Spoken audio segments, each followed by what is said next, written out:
शहर से दूर एक छोटा सा बाली स्टेशन। दिन में यहाँ थोड़ी चहल पहल रहती थी, पर रात होते ही पूरा इलाका सुनसान हो जाता था। रात के 12 बज रहे थे और तभी वहां कुछ ऐसा हुआ जो आने वाले कई सालों तक लोगों की यादों में कैद रह गया। उस रात स्टेशन के प्लेटफॉर्म पर एक आदमी बैठा था जिसका नाम था रमेश। वो दिल्ली से गांव लौट रहा था, लेकिन आखिरी ट्रेन छूट गई थी। स्टेशन पर बस वो अकेला था। हवा में अजीब सी ठंडक थी। तभी रमेश ने कुछ सुना, एक धीमी आवाज, जैसे कोई उसको पुकार रहा हो। रमेश चौकन्ना होकर उठा। आवाज स्टेशन के पीछे की दिशा से आ रही थी। वो धीरे धीरे स्टेशन से बाहर निकला।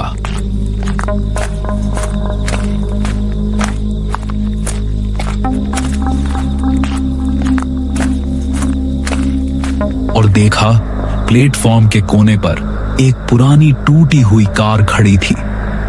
वो कार वहां क्यों थी, इसके बारे में किसी को कुछ पता नहीं था। रमेश कार के करीब पहुंचा। हवा अचानक और ठंडी हो गई।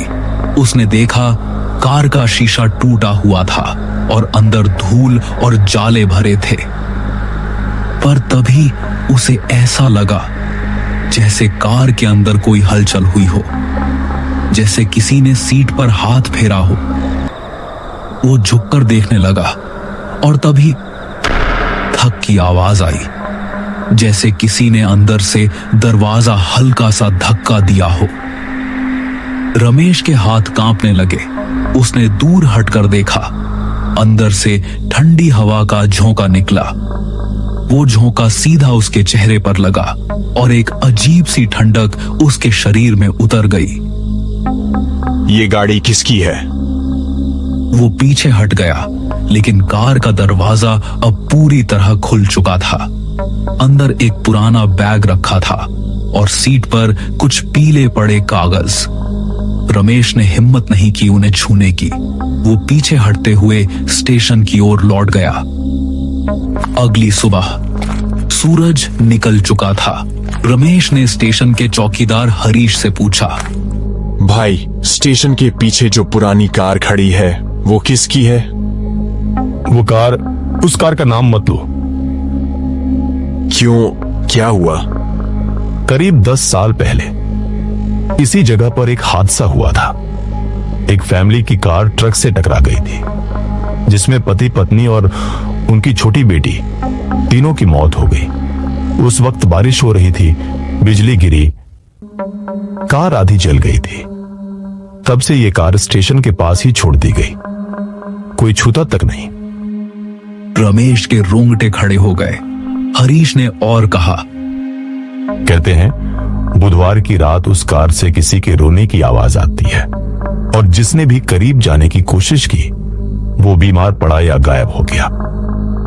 रमेश चुप हो गया, लेकिन उसके भीतर डर से ज्यादा जिज्ञासा थी। उसने तय किया, आज रात वो उस कार का सच जानेगा। रात हुई। स्टेशन पर कुछ लोग टिकट लेने आए थे। उन्होंने भी कार को देखा और एक दूसरे से फुसफुसाने लगे। धीरे धीरे स्टेशन पर अफवाहें फैलने लगी। लोगों ने रात में उस तरफ जाना बंद कर दिया, पर रमेश नहीं रुका। उसके अंदर कुछ चल रहा था, जैसे कोई अदृश्य ताकत उसे खींच रही हो। कई बार रात को उसके अंदर किसी के रोने की आवाज आती है। उसने स्टेशन से कार की तरफ देखा। कार की हेडलाइट्स टूटी थी, लेकिन ऐसा लग रहा था जैसे उनमें हल्की नीली रोशनी चमक रही हो। रमेश ने इस बार हिम्मत की। वो टॉर्च लेकर कार के पास गया। दरवाजा वैसे ही खुला हुआ था। अंदर झांका तो सीट पर एक पुराना चमड़े का बैग रखा था। उसने बैग खोला। अंदर कुछ पुराने दस्तावेज, एक फटी हुई डायरी थी। रमेश के हाथ कांपने लगे। उसने डायरी खोली। पहले ही पेज पर लिखा था, अगर कोई ये डायरी पढ़े तो सच जानने की कोशिश जरूर करना। हम निर्दोष हैं। रमेश की सांसें तेज हो गईं। अचानक कार के अंदर से हल्की सी सुबकने की आवाज आई। वो पीछे मुड़ा, कोई नहीं था। रमेश घबरा गया। वो बाहर भागा, सीधे स्टेशन के प्लेटफॉर्म तक। रमेश ने हिम्मत जुटाई और दस्तावेजों को स्टेशन मास्टर मिश्रा जी को दिखाया। मिश्रा जी ने फाइल उठाई और धीरे धीरे पढ़ना शुरू किया। दस्तावेज एक केस फाइल थी जिसमें लिखा था कि कार के ब्रेक फेल नहीं हुए थे, बल्कि किसी ने जानबूझकर कार से छेड़छाड़ की थी। इसका मतलब वो हादसा नहीं, मर्डर था। हत्या मगर किसने की? यहां लिखा है किसी बिजनेस पार्टनर के साथ झगड़ा हुआ था और उसी दिन ये फैमिली गांव लौट रही थी, लेकिन ड्राइवर गायब हो गया था। रमेश के चेहरे पर अब डर नहीं, बल्कि गुस्सा था। रमेश, सावधान रहो। वो कार अब सिर्फ धातु नहीं है, वो अतीत का दरवाजा है। रमेश अब उस रहस्य को सुलझाने के लिए तैयार था। उसे नहीं पता था कि आगे जो होने वाला है वो उसकी जिंदगी हमेशा के लिए बदल देगा। स्टेशन के आसपास के लोग अब डरने लगे थे। कहते हैं बुधवार की रात से ही स्टेशन के लाइट पोल अपने आप बंद होने लगे थे और कई बार रात के वक्त किसी के हंसने या रोने की आवाज सुनाई देती थी। वो फिर गया उसी कार के पास। इस बार उसे साफ महसूस हुआ कि कार के चारों ओर हवा का तापमान बाकी जगह से ठंडा था। अगर कोई है यहाँ तो मैं तुम्हारी मदद करने आया हूँ। रमेश का दिल धड़कने लगा। वो पीछे हट गया, लेकिन आवाज फिर आई, हमें इंसाफ दो। रमेश ने मिश्रा जी और चौकीदार हरीश को बुलाया। तीनों अब एक टीम की तरह उस रहस्य को सुलझाने में लग गए।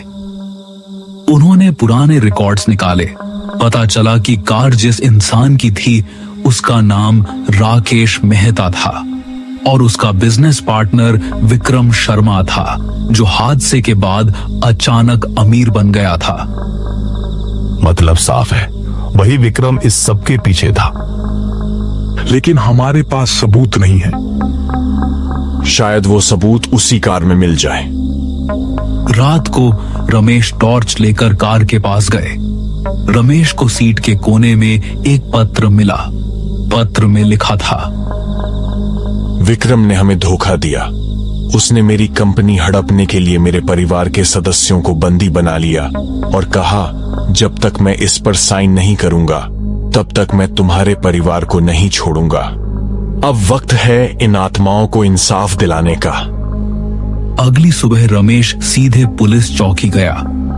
उसने दस्तावेज और पत्र सौंप दिए। टेप में विक्रम की आवाज थी।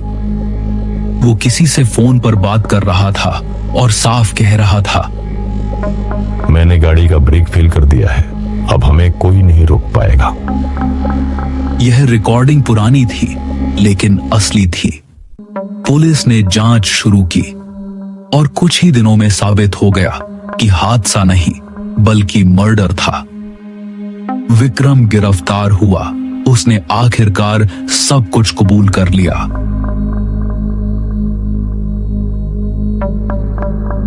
उसी रात स्टेशन पर एक अनोखा सन्नाटा था। रमेश उसी जगह बैठा था जहां पहली बार उस कार को देखा था। हवा में अब डर नहीं था, एक अजीब सी शांति थी। अचानक कार के पास हल्की सी चमक हुई। रमेश ने देखा कार के पास एक रोशनी चमकी और उसके सामने धुंधली परछाइयां उभरी।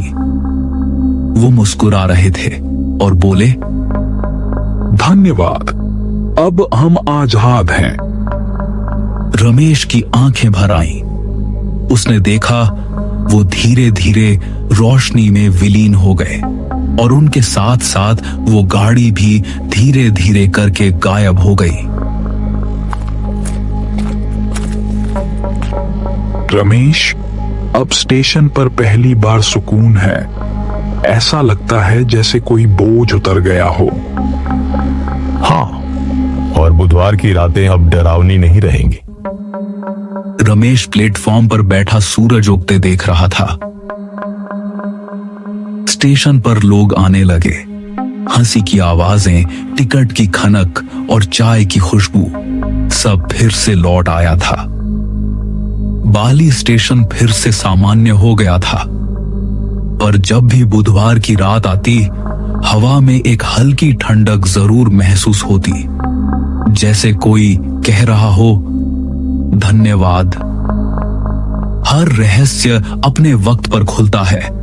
बस जरूरत होती है किसी ऐसे इंसान की जो डर से ऊपर उठकर सच देखने की हिम्मत रखता हो।